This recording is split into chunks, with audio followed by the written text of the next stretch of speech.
Hello नमस्ते बच्चों, कैसे हैं आप सब। उम्मीद करता हूँ, आशा करता हूँ आप स्वस्थ होंगे, मस्त होंगे और जो भी काम कर रहे हैं उसमें व्यस्त भी होंगे। प्यारे बच्चों, शिक्षा के इस एजुकेशनल प्लेटफॉर्म पर आप सभी का स्वागत है। मेरा नाम है राहुल और हम अपने 9th की जर्नी में फिजिक्स के चैप्टर की बात कर रहे थे। पिछले वीडियो को यदि आपने नहीं देखा है तो जाकर उन वीडियोस को देख लीजिए, आपको प्लेलिस्ट में वो वीडियोस मिल जाएंगे। इसके अलावा भी आपको अदर सब्जेक्ट्स के अदर चैप्टर्स के वीडियो भी टॉपिक वाइज मिल जाएंगे, आप प्लेलिस्ट में उन्हें देख सकते हैं। हमने मोशन चैप्टर में काफ़ी कुछ बातें कर ली हैं और यदि आपने पिछला वीडियो देखा है तो हमने उसमें ग्राफ्स की बात की है कि कैसे आप डिस्प्लेसमेंट या डिस्टेंस टाइम ग्राफ को, वेलोसिटी टाइम ग्राफ को प्लॉट करते हैं, उनसे हमें क्या चीज़ें देखने को मिलती हैं, कौन कौन सी बातें हमें ध्यान रखनी है। जैसे कि आपको मैंने बताया था कि जब आप डिस्टेंस टाइम ग्राफ को देखते हैं तो उसका जो स्लोप होता है वो हमें क्या देता है, वेलोसिटी। वहीं यदि आप डिस्प्लेसमेंट टाइम ग्राफ की बात करेंगे तो वो हमें दे देगा वेलोसिटी, है ना, पहले में स्पीड मिलेंगी। लेकिन जब आपने वेलोसिटी टाइम ग्राफ की बात की थी, किसकी, वेलोसिटी टाइम ग्राफ की, तो वहां आपने स्लोप में एक्सीलरेशन को पाया था और यदि आप एरिया अंडर द ग्राफ निकालते थे तो आपको मिलता था क्या, आपको मिलता था डिस्प्लेसमेंट। इतनी बातें हमने पिछले वीडियोस में जान ली हैं और आज के इस वीडियो में मैं आपको इक्वेशन ऑफ मोशन की बातें बताने वाला हूं। याद रखिएगा दोस्तों, ये जो इक्वेशन ऑफ मोशन की बातें हम शुरू करेंगे ये आज से लेकर आपको आने वाले अगले 2-3 स्कूल क्लासेस में यानी कि 11-12 तक में ये चीज़ मिलने वाली है। क्यों मिलने वाली है? क्योंकि जो इक्वेशन ऑफ मोशन होती है ये पूरे मोशन का की कॉन्सेप्ट है। मतलब कि देखो, आप एक बात बताओ, आप दुनिया में कोई भी मोशन कर रहे हो, चाहे वो मोशन छोटा है चाहे वो मोशन बड़ा है ना, या फिर इन जनरल में बात करूं, कोई भी मोशन जो आप देखते हो ऑल दोस के एप्लीकेशंस अलग अलग हो सकते हैं, है ना। हम नॉर्मली वॉक करते हैं वो भी एक मोशन है, रॉकेट मूव कर रहा है वो भी एक मोशन है। तो जहां भी मोशन हो रहे हैं वहां ये इक्वेशंस काम करती हैं। तो हमें इन इक्वेशंस को जानना है, समझना है और कैसे इनका यूज करना है हमें, वो भी आपको इसी चैप्टर में कुछ न्यूमेरिकल्स के थ्रू मैं समझा दूंगा। ठीक है, तो चलिए शुरू करते हैं।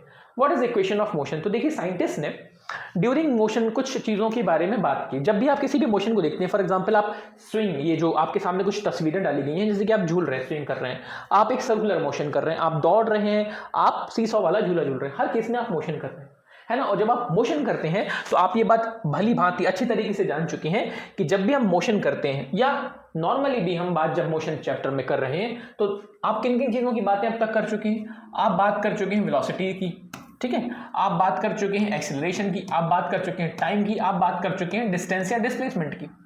ठीक है, वेलोसिटीज की बात की, आपने एक्सीलरेशन की बात की, आपने टाइम की बात की और आपने डिस्प्लेसमेंट या डिस्टेंस की बात की। करेक्ट। तो साइंटिस्ट ने क्या किया, कुछ इक्वेशंस ऐसी डेवलप कर दी जो इनको आपस में रिलेट कर लेती हैं।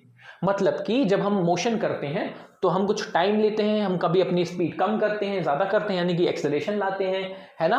हम कुछ डिस्टेंस, ये एस का मतलब यहाँ क्या होता है, डिस्टेंस, हम कुछ डिस्टेंस ट्रेवल करेंगे।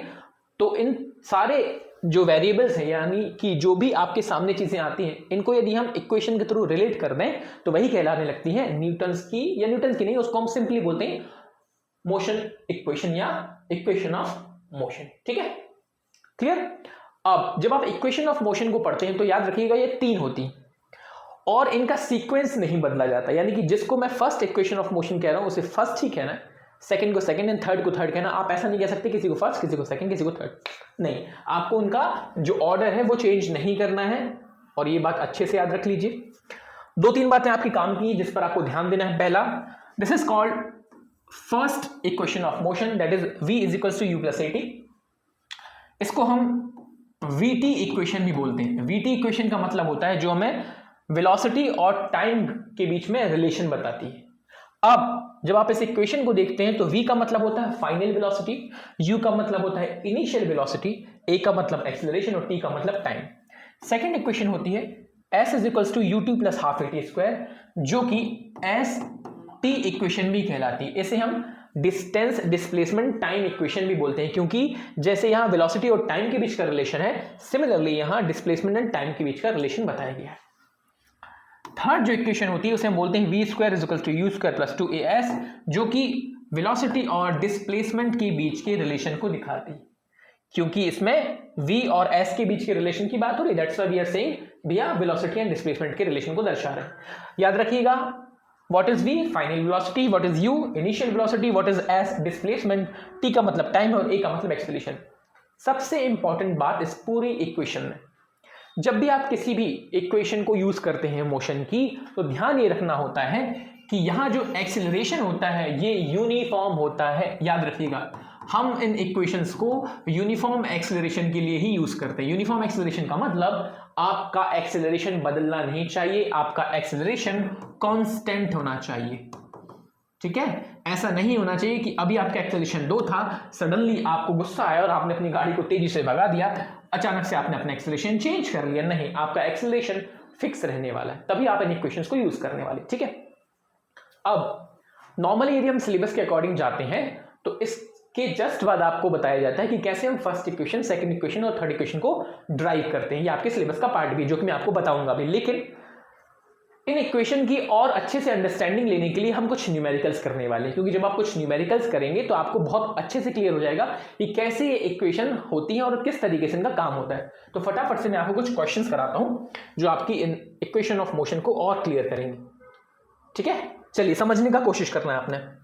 A car accelerates uniformly from 18 kilometre per hour to 36 kilometre per hour. यानी कि आपको एक क्वेश्चन में जो जानकारी दी गई है वो ये दी गई है कि कोई कार होगी, है ना। फॉर एग्जांपल ये है आपकी कार और आपने इस कार को क्या किया, चलाना शुरू किया। स्टार्टिंग में आपकी वेलोसिटी कितनी है, 18 किलोमीटर पर आवर।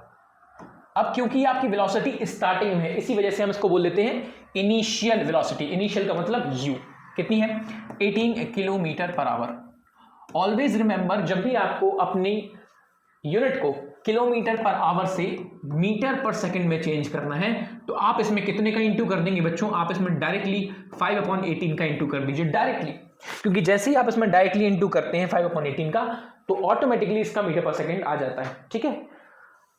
अब ये आया कैसे, तो मैं आपको बताता हूं। जब किलोमीटर को आप इस तरीके से लिखेंगे 1000 मीटर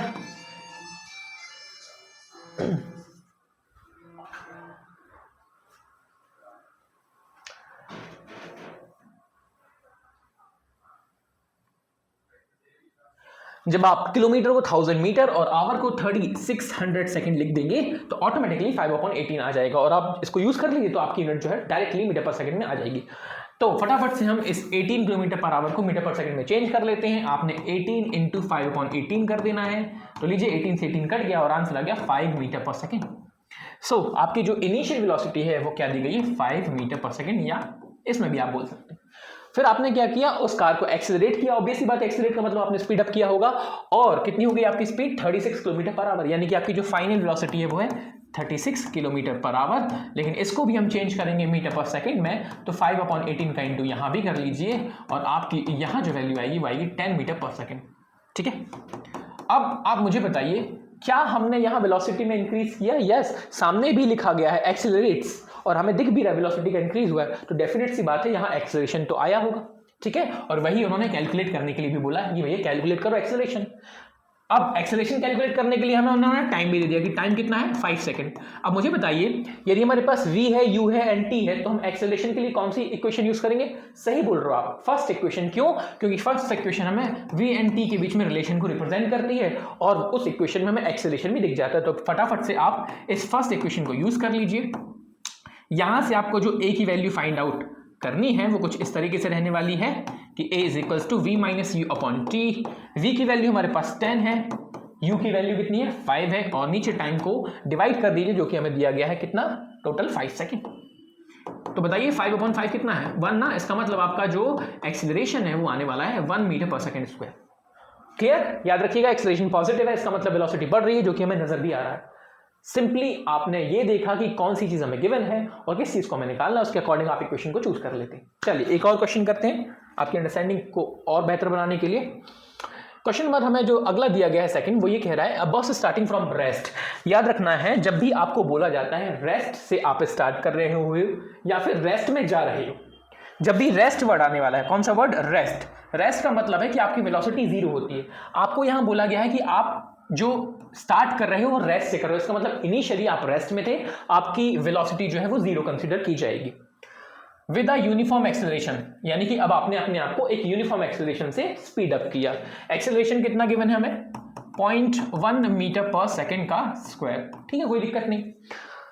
अगले 2 मिनट के लिए आपने काम किया, ठीक है, यानी कि हमें जो गिवन टाइम दिया गया है वो 2 मिनट्स। अब क्योंकि हम सेकंड्स में कैलकुलेट करते हैं जनरली, ठीक है, इसलिए आपको इस 2 मिनट को किस में चेंज कर लेना है, सेकंड्स में। तो 1 मिनट में हमारे पास 60 सेकंड होते हैं, तो टोटल हमारे पास 120 सेकंड्स आने वाले हैं। क्लियर? चलिए, नाउ द पॉइंट इज, हमें सबसे पहले उन्होंने क्या बोला निकालने के लिए, द स्पीड, ठीक है, और द डिस्टेंस। हमें दो चीजें बोली कि भैया आप स्पीड भी निकाल दीजिए इस केस के लिए और डिस्टेंस भी निकाल दीजिए। अब स्पीड निकालने के लिए का मतलब क्या है, आपने जीरो यानी कि रेस्ट से चलना शुरू किया, एक्सेलरेशन ये यूज कर लिया, टाइम आपने इतना ले लिया, तो अब जब मैं 2 मिनट बाद यानी कि 120 सेकंड बाद खुद को देखता हूं तो मेरी स्पीड कितनी होगी, इसका मतलब मुझे कौन सी स्पीड निकालनी, फाइनल वाली। कौन सी इक्वेशन लगेगी, बिल्कुल सही, आपका कहना एकदम सही है। हम यूज करने वाले हैं v = u + at। u की वैल्यू हमारे पास 0 है, a की वैल्यू हमारे पास 0.1 है और t का मतलब 120 सेकेंड। तो आप ही बताइए इसका आंसर कितना आने वाला है, 120 × 0 और इन 0.1, तो हमारे पास जो आंसर आएगा वो आएगा 12 metre. This is our metre per second, not metre. Obviously बात है, वेलोसिटी की बात करें ना बच्चों, मीटर या मीटर पर सेकेंड क्या आना चाहिए, मीटर पर सेकेंड ना, करेक्ट, क्योंकि हम वेलोसिटी की बात कर रहे हैं। किसी से भी गलती हो सकती है, लेकिन हमें वो गलती अवॉइड करनी है, क्योंकि यूनिट्स यदि हम गलत लिख देते हैं तो हमारे नंबर कट जाते हैं। लॉजिकली कटनी भी चाहिए, क्योंकि हर एक चीज की वैल्यू भी होती है। चलिए, तो ये आपने निकाल दिया फाइनल वेलोसिटी। ना उन्होंने सामने से हमें क्या निकालने को भी बोला है, डिस्टेंस। अब मुझे बताइए, हम यदि डिस्टेंस निकालना चाहते हैं तो हमें कौन सी इक्वेशन यूज करनी चाहिए, करेक्ट। आपको याद हो तो सेकंड इक्वेशन हमें s और t के बीच के रिलेशन को बताती है। सेकंड इक्वेशन क्या कहती है, सेकंड इक्वेशन हमसे कहती है s = ut + ½ at²। मैंने कहा ठीक है, कर लेंगे इसका इस्तेमाल। अब भैया यदि आप s = ut + ½ at² करेंगे तो u तो हमारे पास पहले से क्या है, 0, तो ये वाली वैल्यू तो होने वाली है 0, क्योंकि u ही 0 है ना, ठीक है। जब हमारे पास u की वैल्यू ही 0 है तो ये वाला हिस्सा तो 0 हो जाएगा। आगे आपने क्या यूज करना है, हाफ। एक्सेलरेशन हमें कितना गिवन है, 0.1, और t का मतलब कितना, t का मतलब 120 सेकंड का स्क्वायर, यानी कि आप 120 × 120 डबल बार लिख दीजिए। तो अब आप मुझे बताइए कितना आंसर आने वाला है। तो भाई साहब यदि हम इसको यूज करते हैं तो देखिए, आप इसको लिख सकते हैं सबसे पहले तो ये 12 का स्क्वायर हो जाता है 144, 2 0 यहाँ है तो 2 0 मैंने यहां से ले लिए, इनटू है 0.1 और डिवाइड कर लेना है किससे, डिवाइड कर लेना है आपने 2 से, करेक्ट, यही आने वाला है। तो फटाफट से हम क्या करने वाले हैं, इसको डिवाइड कर लेते हैं, तो ये हो जाएगा 7200, लेकिन एक 0 ये पॉइंट खा जाएगा, यानी कि फाइनली हमारा आंसर आएगा 720 मीटर, और ये हमारी हो गई डिस्टेंस जो हमसे पूछा गया था। मुद्दा ये नहीं है कि हम कौन से क्वेश्चन कर रहे हैं, आप कोई भी क्वेश्चन ले लीजिए, मुद्दा ये है कि क्वेश्चन को देखने के बाद आपको ये पता होना चाहिए कि हमने किस इक्वेशन को यूज करना है आंसर निकालने के लिए, ठीक है। चलिए, क्या हमारे पास कोई और भी क्वेश्चन अवेलेबल है, yes there is another question जो भी हम डील करने वाले हैं। जो हमारा नेक्स्ट क्वेश्चन है वो हमें क्या बता रहा है, एक मोटर है जो कि ट्रेवल कर रही है at a speed of 90 km/h, ठीक है। Brakes are applied so as to produce a uniform acceleration of -0.5। ये देखिए एक्सेलरेशन की वैल्यू माइनस में, इसका मतलब, और वैसे भी आगे भी लिखा हुआ है ना ब्रेक्स, माइनस एक्सेलरेशन का मतलब ये है कि आप क्या कर रहे हो, स्पीड को रिड्यूस करना चाह रहे हो। जनरली बात हो रही है, ब्रेक लगाने पर हम क्या कर रहे हैं, स्पीड को रिड्यूस ही तो करते हैं, ठीक है। तो find how far the motor will go before it's brought to rest.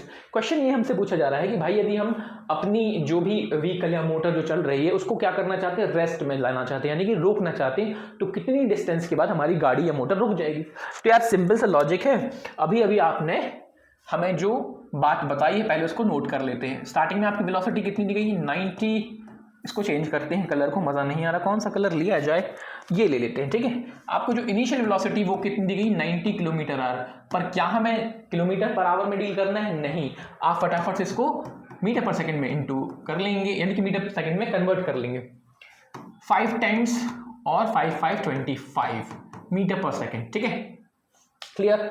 Acceleration में कितना दिया गया है, -0.5 मीटर पर सेकंड स्क्वायर, माइनस का मतलब ये है कि आपको अपोजिट डायरेक्शन में या बेसिकली आपको वेलोसिटी को कम करने के लिए बोला गया है। क्या हमारे पास कुछ और गिवन है, जी नहीं, लेकिन एक चीज आपको पता चल जाती है जैसे ही आपको बोला जाता है कि आपको अपनी गाड़ी रेस्ट में लानी, रेस्ट में लाने का मतलब आपकी जो फाइनल वेलोसिटी है वो 0 हो जाएगी, रोकने के बाद फाइनल वेलोसिटी 0 हो जाएगी। अब इस कंडीशन में आपको क्या निकालना है, इस कंडीशन में आपको निकालना है हाउ फार, यानी कि डिस्टेंस आपको निकालनी है। अब आप मुझे बताइए इन चारों वेरिएबल्स को यदि हमें कनेक्ट करना है तो कौन सी इक्वेशन हमें सबसे ज्यादा मदद कर सकेगी। Yes, you are correct, you all are correct. यदि हम बात करें, हमारे पास v है, u है और v, नॉट u, a है और ऐसे। तो यदि आप थर्ड इक्वेशन को देखते हैं v square is equals to u square plus 2as, यदि हम इसका इस्तेमाल करते हैं तो मैं बड़ी आसानी से डिस्प्लेसमेंट या डिस्टेंस मिल जाएगी। ठीक है, चलिए तो इसका इस्तेमाल कर लेते हैं फटाफट से। v स्क्वायर यही लिख देता हूं मैं, देखिए v का मतलब तो हमारे लिए फाइनल वेलोसिटी 0 है, तो मैंने यहां लिख दिया 0। u स्क्वायर, स्टार्टिंग में हमारी वेलोसिटी कितनी है 25, यानी कि 25 का स्क्वायर, ये भी ठीक है। ठीक है, एक्सेलरेशन की वैल्यू नेगेटिव है क्योंकि हम गाड़ी को रोकना चाहते हैं, इसलिए मैंने पहले ही, अच्छा चलो मैं अलग से लिख देता हूं, -0.55 है ना, हाँ जी। और डिस्प्लेसमेंट तो मुझे निकालना है। ठीक है, यदि हम इस इक्वेशन को सॉल्व करेंगे तो यहां देख लीजिएगा s इज इक्वल्स टू 25 का स्क्वायर होता है 625, नीचे बाकी लोग आ जाएंगे, और जब ये नीचे आएंगे, याद रखना पहले नहीं, मैं आपको इजी करके बता देता हूं, नहीं तो कुछ लोग कंफ्यूज हैं बच्चों। ये जो पूरी वैल्यू है ना, ये नेगेटिव रहेगी, मैं इसको इस तरफ लेके आ रहा हूं। जब मैं इसको इस तरफ लेके आ जाऊंगा तो 2 इंटू 0.5 यदि करते हैं हम, और बाजू में s तो था ही, और ये हो जाएगा 625। अब आप शायद समझ गए होंगे, इन दोनों की वैल्यू तो 1 आ जाएगी, यानी कि फाइनली हमारा जो डिस्प्लेसमेंट है वो 625 मीटर ही आ रहा है। This is your answer. So ये जो छोटे छोटे क्वेश्चंस मैंने आपको कराए हैं, ये इक्वेशन ऑफ मोशन की नॉट मोशन की अंडरस्टैंडिंग के लिए बताएं। अब ये जो इक्वेशन ऑफ मोशन है, जितनी इनकी खुद की इंपॉर्टेंस है, उससे कहीं ज़्यादा इंपॉर्टेंस होती है इनके डेरिवेशन की, जो आपके एग्जाम का बहुत बड़ा हिस्सा भी है। लेकिन इसको मैं इस वीडियो में नहीं, अगली वीडियो में कवर करने वाला हूँ, क्योंकि वो हमें इक्वेशन जो है एक साथ जाननी होंगी। ठीक है, और वो एक साथ जानने के लिए आपको थोड़ा सा करना होगा वेट, तब तक आपने इस इक्वेशन ऑफ मोशन की कुछ और क्वेश्चन खुद से भी प्रैक्टिस कर लेनी। बाकी फिर हम जब सॉल्यूशन करेंगे एनसीईआरटी की, तब तो आपको देखने को मिल ही जाएगा। तब तक क्या करना है, हंसना है कुछ इस तरीके से, मेरी तो ज़्यादा हंसी आ जाती है। ठीक है, हंसना है, मुस्कुराना है, पढ़ते रहना है और स्वस्थ रहना है। ठीक है, थैंक यू फॉर टुडे बच्चों।